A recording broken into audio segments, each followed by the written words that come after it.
Social media, and in studio I'm joined by Anne Veronica. Anne, good morning, good to see you. Good to see you too, Fatia. How are you this morning? Good, I hope you're well too.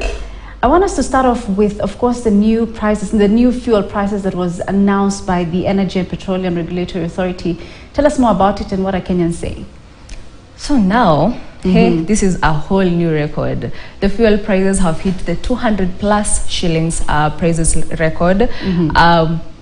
The increases are as follows. Super petrol will be now going for 211 shillings per litre. Diesel will be costing 201 shillings.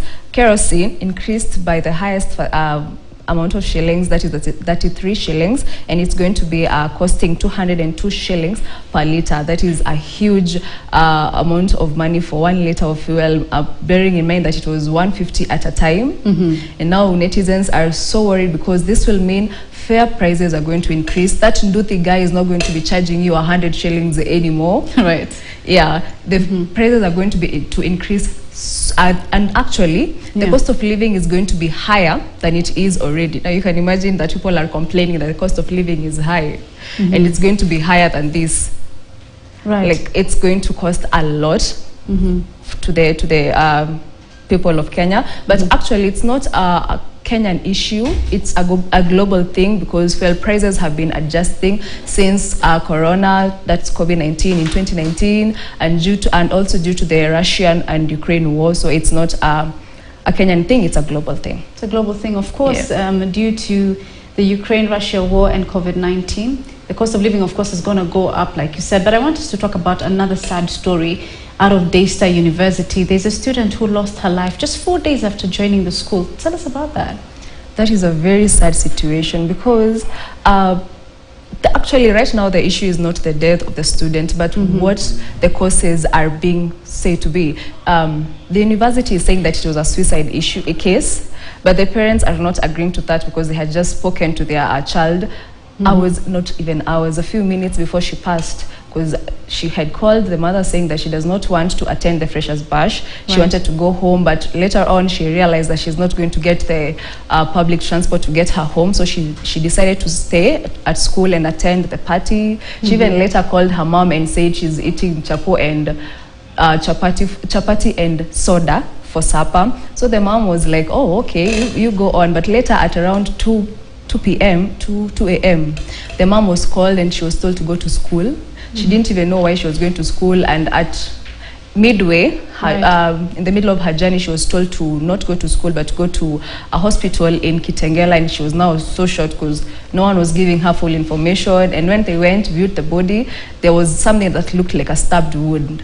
And now the issue that the fact that the school is saying that it was a suicide issue, it's not adding up, and actually netizens are agreeing to that it's not adding up. The story is not adding up to a suicide case. They are saying that it is a very sad situation because you know, parents are always so scared when their children go out trying new things, because some of them end up going south. Of course, that's a very sad situation. I think we'll see how that turns out and how the investigation will pan out. But moving on now, of course, another controversial topic, the LGBTQ community. Tell us about that. So in February this year, the court said that it is going to allow LGBTQ organizations to register. Religious and political leaders did not agree to the ruling, and they submitted petitions. The petitions were reviewed by the court, and recently the court said that it is not going to change its stand on the ruling, and that LGBTQ organizations are going to be allowed to operate in Kenya. It is still a whole thing. Even Ezekiel Mutua is against it. He's one of the leaders who are against it. He's saying that it is against the base of the country, which is religion. He says that according to Christianity, family comes first, and he does not see how LGBTQ members are going to have a family. Others are saying that they should just be let be, like wachwe tu wakue wao, because everyone has a right to be themselves. So I don't know how it's going to flow, but I hope they're going to be all right. Of course, a very controversial topic in the continent, actually. Yeah. But away from that, let's move into entertainment. The VMAs just happened a few days ago, and Nigerian Afrobeat star Rema won an award, but also his song Calm Down has reached 1 billion streams on Spotify. Tell us about that. Actually, today in the morning, I was talking to someone about that story, and they said they don't know Rema, and I was so heartbroken because almost everybody knows Rema. I believe a lot of people know Rema, and it is a fact because of the 1 billion streams that he has achieved. He's actually the first African artist to achieve that kind of viewership. Right. And actually Spotify was saying that this song has been added to over 1 million playlists. It is a huge song. I don't know, do you know that song? It's Calm Down by Rema. I also know the remix with Selena, so yes, I know the song. Yeah, they actually won an award for their collaboration, so like it's a whole, literally Rema is taking Afrobeats to another new level.